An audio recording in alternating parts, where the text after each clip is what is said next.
بسم اللہ الرحمن الرحیم۔ السلام علیکم۔ زبان پر قابو، زبان محفوظ ایمان محفوظ۔ بعض دفعہ انسان کسی کے بارے میں سنی سنائی بات پر عمل درآمد کر لیتا ہے اور اس سے بدگمان ہوتا ہے، اور یہی بات دوسرے بھی نقل کر دیتا ہے، جس سے باہمی جھگڑے اور غیظ و غضب کی فضا بن جاتی ہے۔ حضرت عبداللہ بن مسعود رضی اللہ تعالیٰ عنہ فرماتے ہیں، شیطان انسانی شکل اختیار کر کے کسی قوم میں آتا ہے اور کسی کے متعلق کوئی جھوٹی بات بیان کرتا ہے، پھر لوگ ادھر ادھر بکھر جاتے۔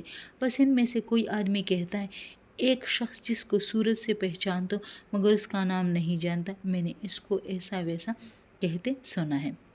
معلوم ہو جس کے بارے میں کوئی خلاف شرع کسی سے بھی سنی جائے، صاحب واقعہ سے اس کی تحقیق کر لی جائے کہ ہم نے فلاں بات اس طرح سنی ہے۔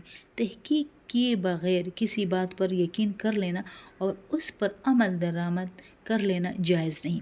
اللہ تعالی ہمیں زبان کی حفاظت کے اہتمام کی فکر و توفیق عطا فرمائے، آمین۔